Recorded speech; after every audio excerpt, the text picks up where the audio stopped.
Babu hukmil iddati li ghairi zawaji sahihi.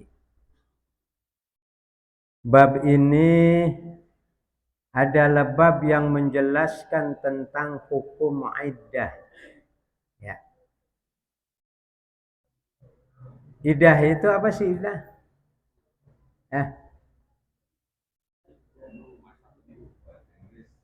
itu. Ada yang bilang tetangga saya itu. Iddah itu artinya masa tunggu. Jadi kalau orang perempuan habis diceraiin, itu kan ada tunggunya tuh.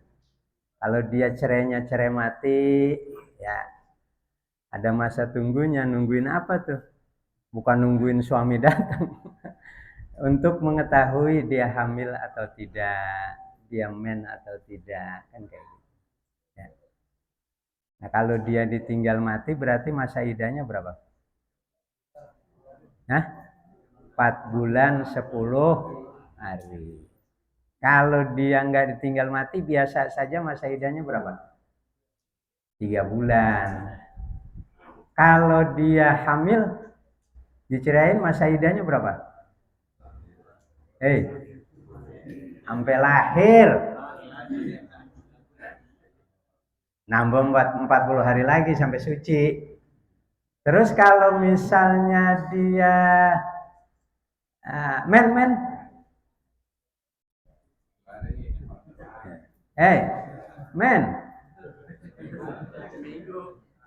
ya mennya seminggu. Masa idahnya berarti 3 kali kurut, bukan 3 kali kurus. 3 kali kurus itu artinya 3 kali men, karena 3 kali suci. Ya.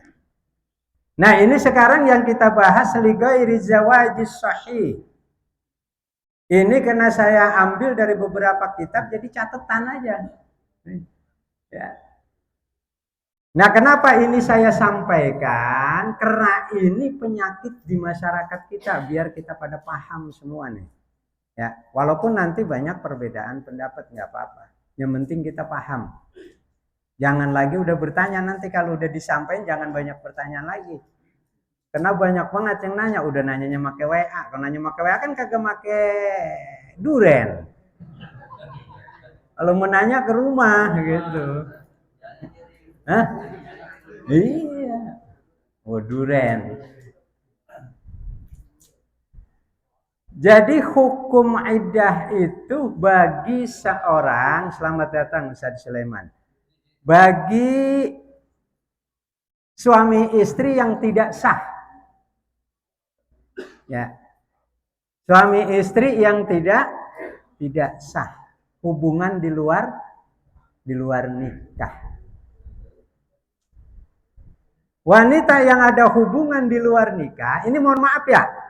Kalau nanti ada yang kesinggung, ini mohon maaf. Ini namanya hukum. Jadi saya sampaikan apa adanya. Ya. Yang kedua, ya saya nyampeinnya nggak pakai bahasa isyarat, nggak pakai bahasa istilah, langsung saja udah. Ya. Jadi nggak pakai bahasa sindiran supaya jelas. Ya namanya hukumnya begitu. Ya. Sekarang kalau ada seorang perempuan ya melakukan hubungan di luar nikah, kemudian sampai dia hamil, ada masa iddahnya nggak tuh? Ada masa iddahnya nggak?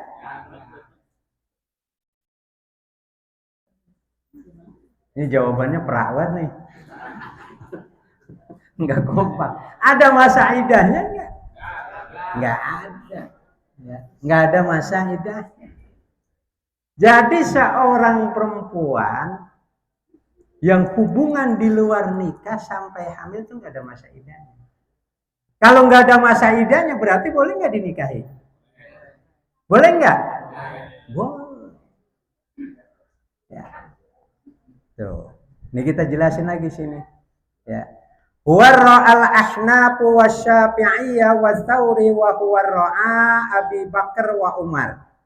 Man zana bi imra'atin lam tajib 'alaiha al-'iddata li'anna al-'iddata li hifdzin nasab wa zina la yalhaquhu nasab. Ya. Menurut mazhab Imam Hanafi dan Imam Syafi'i dan Imam Tsauri, wa huwa ra'a Abi Bakar. Begitu juga pendapat Abu Bakar dan Umar, man zana bi imra'atin.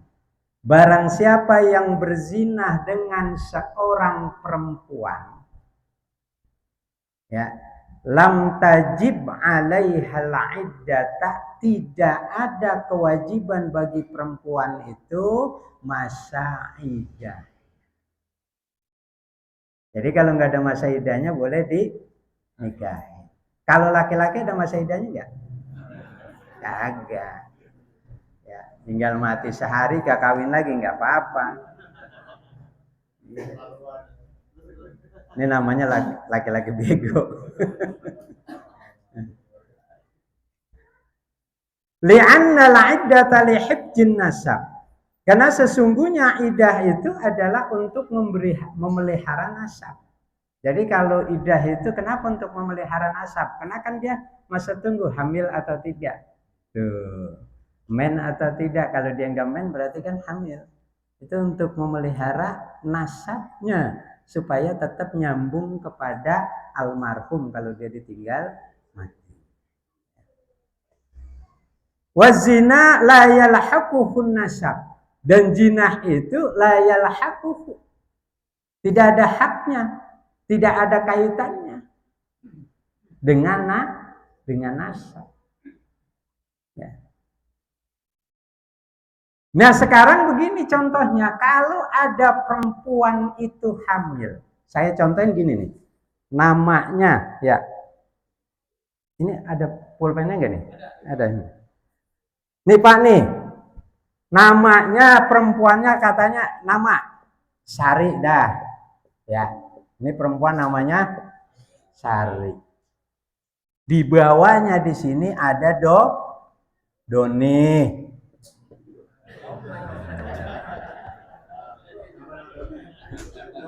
Ya, Doni. Yang ketiga Dono. Nah. Ini kan 3 sekawan nih. Ya, Sari, Doni, Dono nih temen akrab ini dia. Kemana aja. Tapi udah remaja, ya udah keluar SMA. Terus si Sari itu ada hubungan, ada main nih sama si Doni. Kemudian si Sari itu hamil. Nih, ya nanti biar jelas nih. Sari itu hamil. Siapa yang menghamili? Si Doni. Hamilnya sudah 2 bulan. Yang menghamili Doni. Pertanyaan saya, anak itu anak siapa tuh? Hah? Anaknya Pak RW ya? Enggak, anak ini anak siapa? Anaknya? Kenapa anaknya Sari?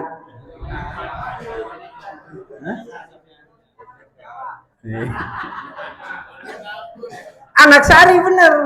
Ya, anak Sari dia. Bukan anaknya Doni, bukan anaknya Dono. Walaupun si Doni yang nangkringin.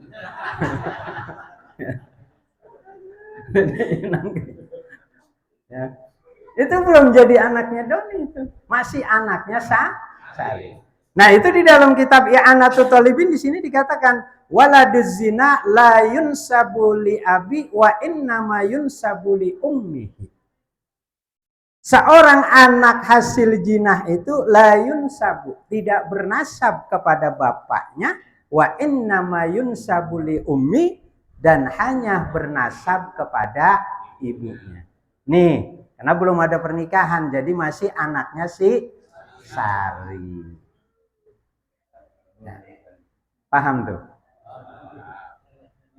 Pertanyaan yang kedua, bagaimana kalau dia dinikahi oleh doni yang menghamili? Boleh nggak? Boleh nggak? Kata siapa boleh? Udah boleh, pinteran murid jangan. Boleh nggak? Nih, menurut Imam Madhab Syafi'i, Madhabus Syafi'iyah, yajuzun nikahul hamil minaz zina sawa'uz zani wa ghairihi wa wad'iha hinaidin ma'al qarahah. Ya, fi kitabi Bughyatil Mustarsyidin yang dikarang oleh Habib, namanya lupa saya. Ya. Itu menurut mazhab Imam Syafi'i, yajuzun nikah al-hamil. Jadi orang wanita yang zina kemudian dia hamil itu boleh dinikahi. Menurut siapa tuh? Menurut mazhab Imam Syafi'i. Baik itu dinikahi oleh yang menghamilinya. Oleh siapa tuh? Oleh doni. Sari hamil oleh dinikahi oleh hukumnya boleh. Ya. Boleh. Boleh.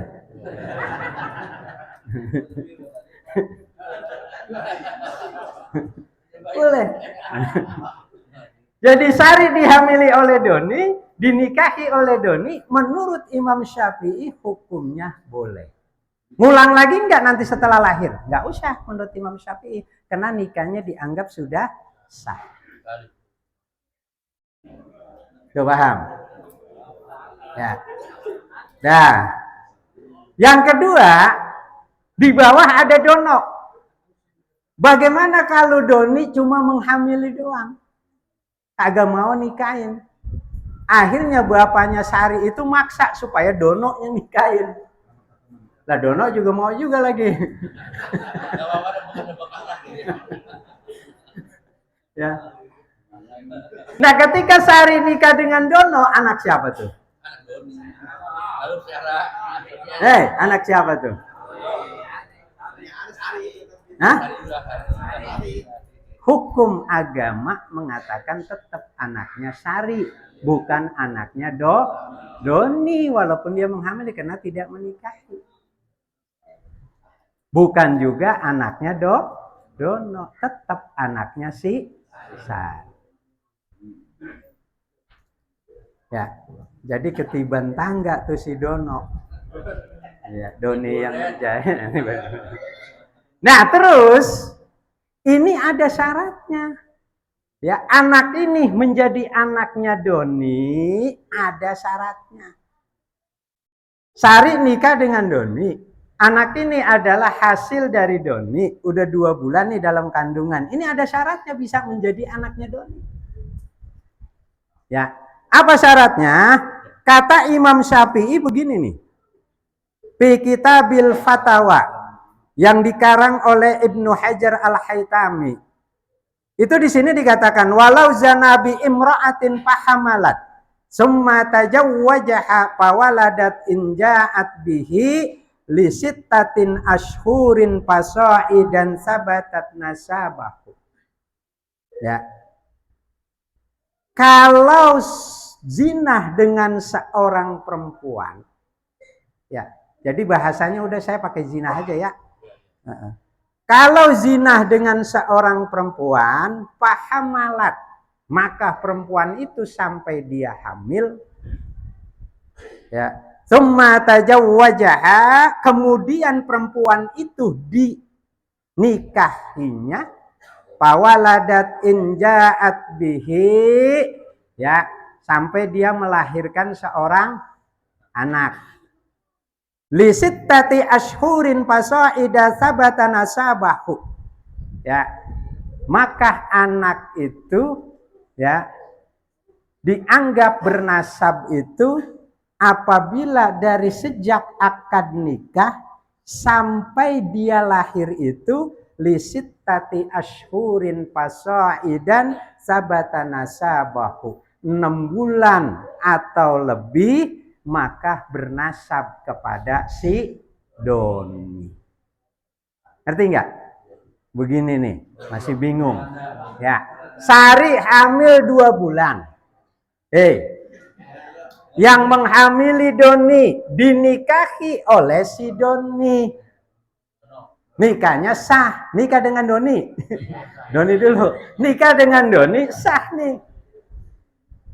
Ini hamilnya udah 2 bulan. Lahirnya nanti usia 9 bulan. Dari sejak akad sampai dia lahir berarti berapa bulan tuh nikahnya? 7 bulan. Nah, berarti 7 bulan ya. 7 bulan. Maka karena sudah lebih dari 6 bulan, ya, anak ini, bayi ini kalau sudah lahir nasabnya nyambung kepada si Doni. Kalau 6 bulan tuh. Lah kan Doninya menghamilin. Ya. Bagaimana kalau misalnya cuma 6 bulan pas? 6 bulan pas juga sama. Ya, misalnya dia hamilnya udah 3 bulan nih. Dinikahi oleh si Doni yang menghamili. Berarti kalau 9 bulan dia lahir berapa bulan tuh? 6 bulan. 6 bulan ini juga masih termasuk nasabnya kepada Doni. Nyambung? Ya. Ini ngaji nih, biar jelas ininya, biar jantak. Ya, kalau orang Betawi biar jantak. Jadi ini anak si Doni nih. Ya. Hah? Ntar ya itu. Orang kata kalau menanya ke rumah. Gua duren. Yang kurang umroh aja kemarin kagak ke rumah. Pada diem aja. Nah ya, 6 bulan. Ini anak Doni. Sekarang bagaimana kalau kurang dari 6 bulan? Hamilnya si ini apa? Si Sari itu sudah 4 bulan. Baru dinikahi oleh si Doni. Berarti berapa bulan sampai lahir? 5 bulan. Karena 5 bulan Imam Syafi'i mengatakan tidak bernasab kepada si Doni. Jadi anak siapa? Anak Sari, anak ibu. Tuh. Ya. Paham tuh? Terus pertanyaannya, boleh enggak kalau misalnya si Doni ini udah nikah, Sari udah hamil 2 bulan, 3 bulan gitu kan ya. Digauli. Campuri, boleh enggak? Boleh enggak? Kan udah nikah, boleh enggak? Kalau menurut Imam Syafi'i, tadi dikatakan ma'al karohah, hukumnya makruh. Kalau menurut Imam Abu Hanifah, hukumnya haram. Menurut Imam Malik juga hukumnya haram. Menurut Imam Ambali juga hukumnya haram. Jadi enakan yang mana tuh? Ya makruh mah kagak ngapa-ngapa. Makruh kan bukan haram ya. Nah baru hamil 2 bulan kita nikahin cuman longok. Mantap. Kagak enak kata Gajah dulu. Cuma langak longok. Lah kan pegel doang gitu. Mendingan pakai Imam Syafi'i. Kalau pakai Imam Syafi'i masih boleh dah nyerempet-nyerempet dikit. Ya. Jadi makruh kalau menurut Imam Syafi'i. Kalau menurut imam yang lain hukumnya haram, enggak usah digauli. Ya. Terus si Dono, sekarang Doni udah selesai tuh ya.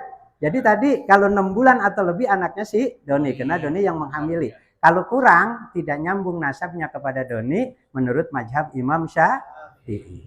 Sekarang kita lihat mazhab Imam Abu Hanifah. Qala Abu Hanifah in tajawwajha qabla wad'iha walau biyaumin lahiqa bihi alwalad wa illam yatajawwajha lam yalhaq bihi.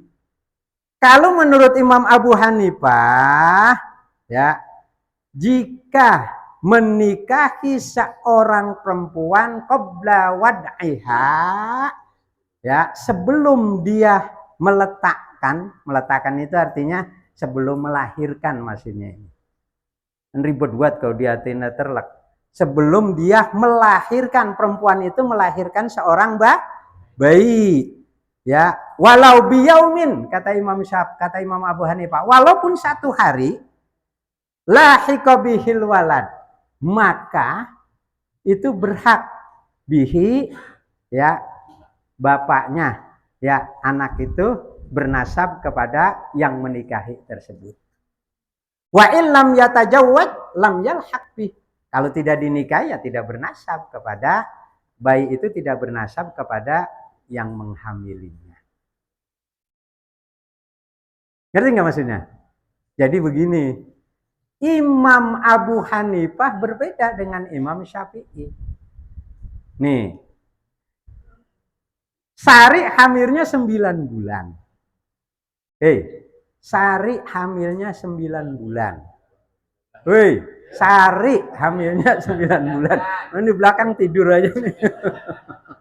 Ya. Sari hamilnya 9 bulan nih. Ya.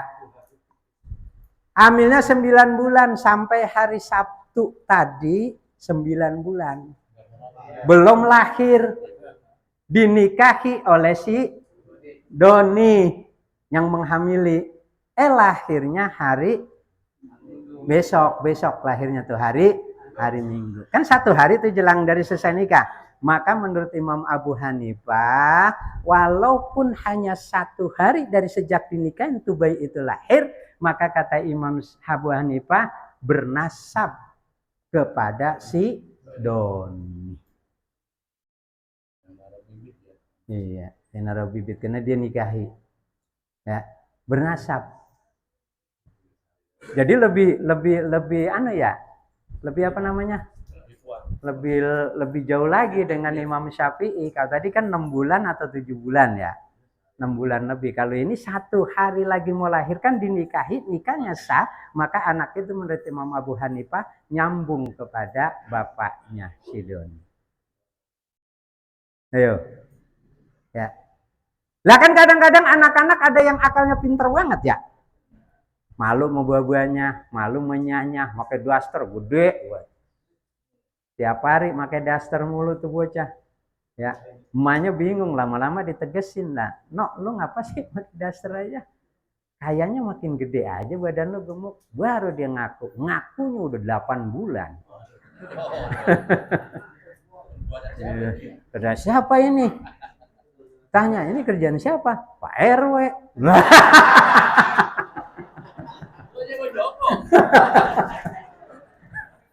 Repot.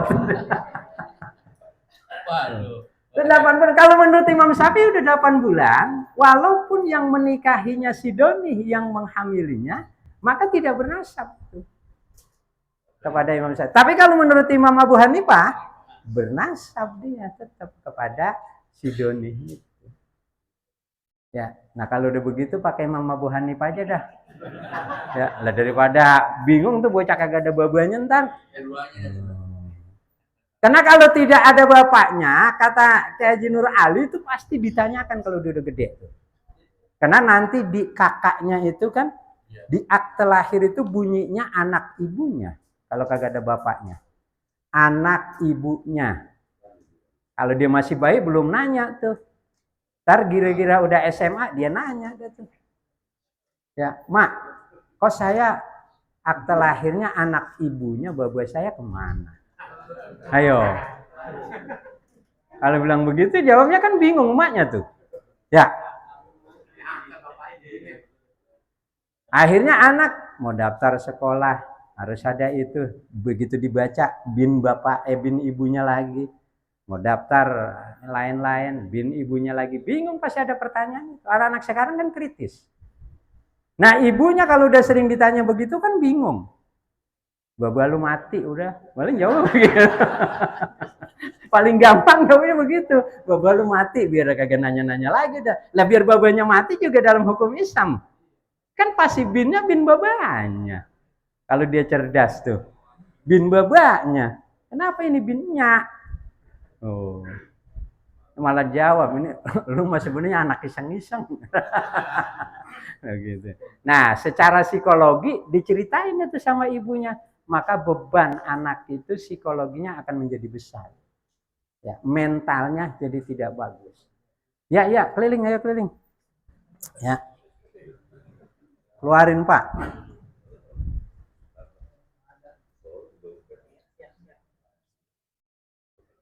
Nah,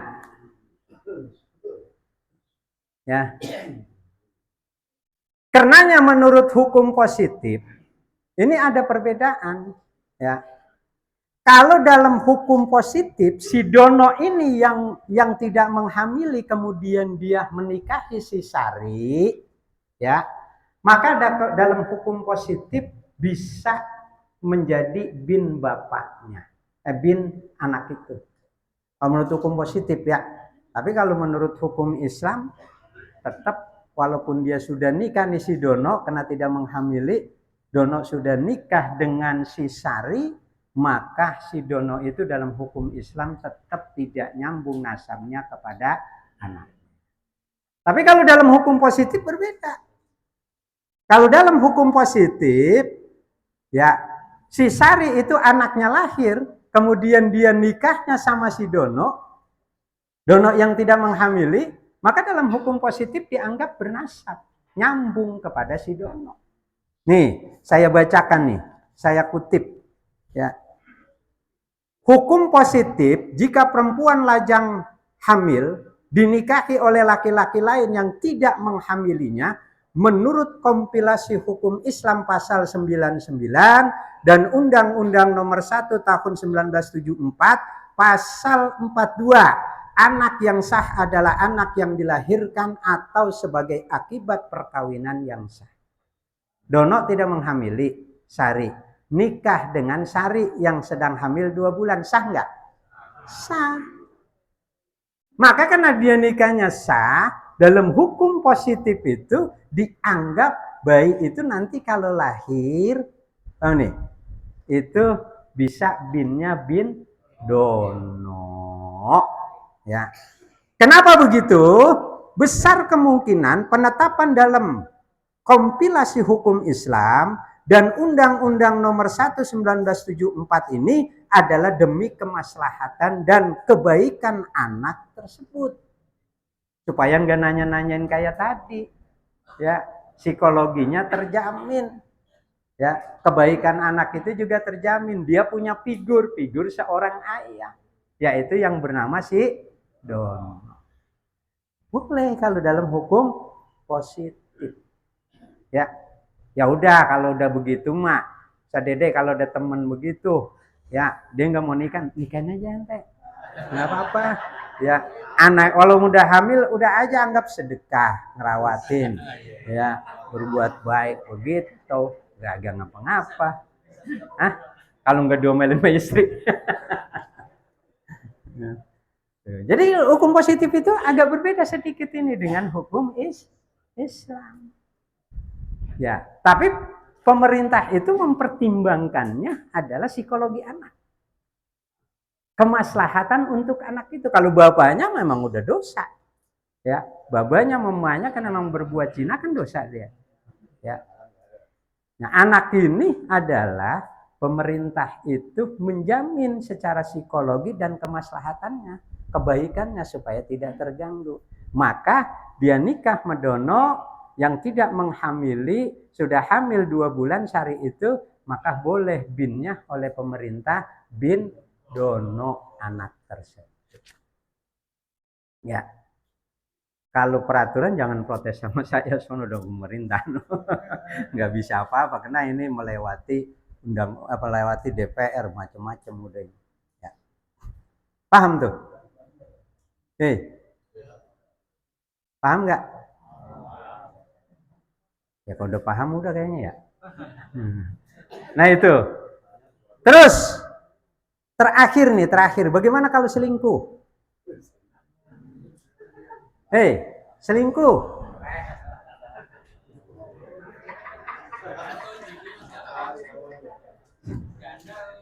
Kalau selingkuh bagaimana dalam hukum Islam? Ya. Tadi tetap si Dono dengan Doni itu, Sari dengan Doni tetap harus melakukan taubatan nasuha. Ya.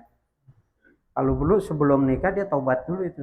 Kalau menurut Imam Hambali sebelum nikah Dono dengan Sari dengan Doni itu harus taubatan nasuha. Kalau selingkuh, kata Kiai Abdullah, selingkuhnya sama janda bagaimana? Kalau mau janda mah jangan selingkuh, kawinin aja. Janda selingkuh. Nih kalau selingkuh misalnya begini, ada suami istri sah, istrinya berselingkuh dengan berondong, anak muda, sampai dia hamil, ya, sampai dia hamil. Anggapnya nih istrinya namanya siapa nih? Hah? Perempuan? Hah?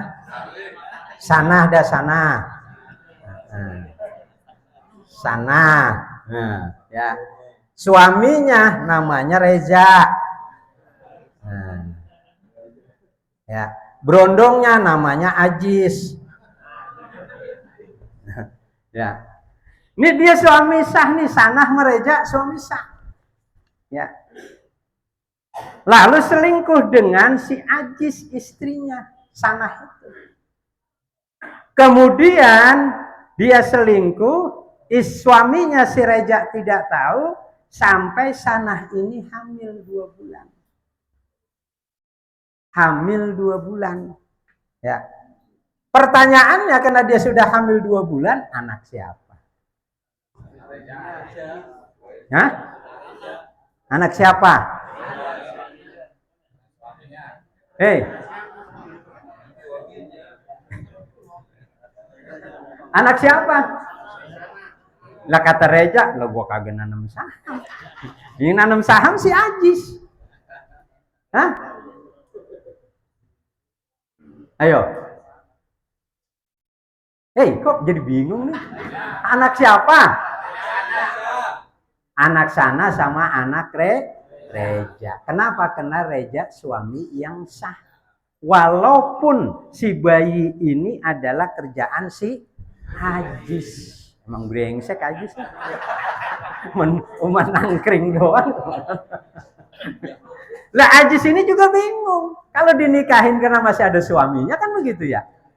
Tuh, jadi serba salah. Maka dalam hukum Islam, bayi ini adalah anaknya Sana, anaknya Reja. Kenapa begitu? Bukan kata saya. Kata siapa? Kata Rasulullah. Ya. Wa ja'ala Rasulullah sallallahu alaihi wasallam kulla waladin yuladu ala firas li rajulin lahiqan bihi. Kata Rasulullah begitu tuh. Ya. Kata Rasulullah sallallahu alaihi wasallam, Rasulullah menjadikan setiap bayi yang dilahirkan itu alal firas, di atas ranjang. Lirrajulin, untuk seorang laki-laki yang mempunyai firas. Ranjang. Yang punya ranjang siapa nih? Yang punya ranjang siapa? Reja. Rasul pakai bahasa sindiran. Yang punya ranjang adalah Reja. Karena dia suami sah. Karena dia adalah yang punya ranjang dan dia suami sah, lahikon bihi, maka Reja itu adalah lebih berhak terhadap anak tersebut. Artinya apa? Nyambung nasabnya terhadap Reja. Jadi boleh binnya bin Reja. Tuh.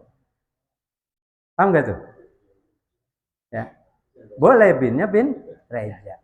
Yang dosa siapa? Yang dosa ya Sana sama si Ajis. Anaknya nggak dosa. Jangan ente bilang anak zina aja.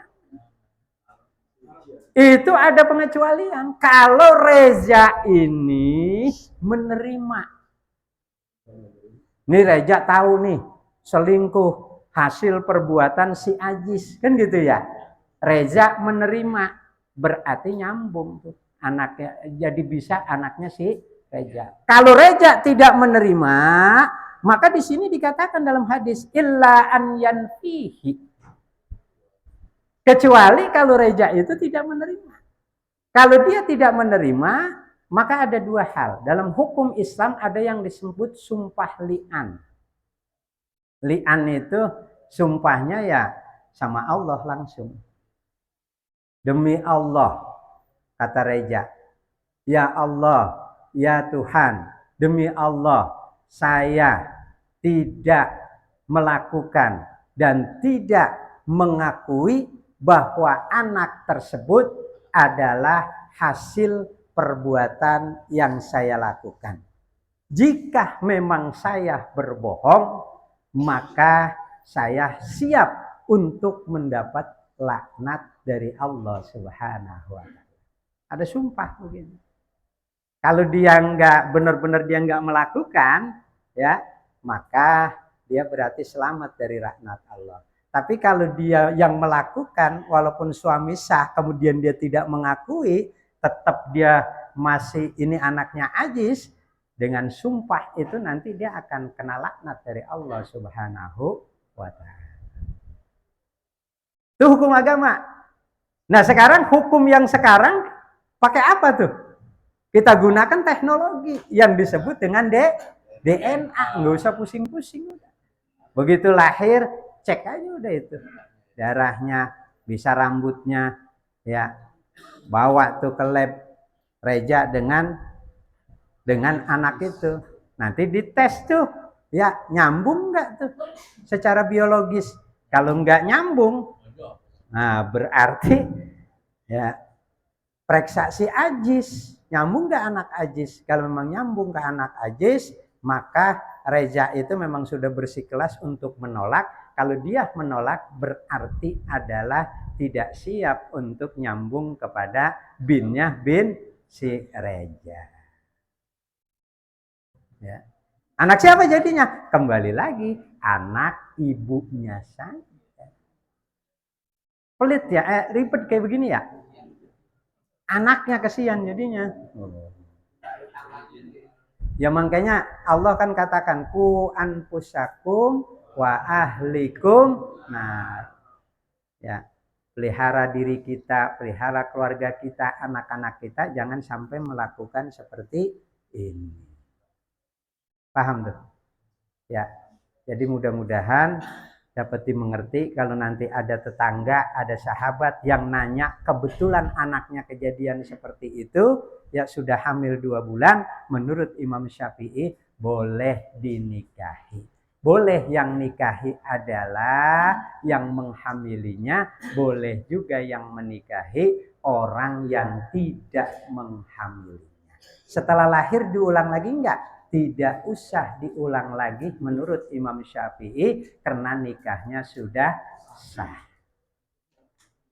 Ya, udah jelas ya? Udah masuk belum waktu?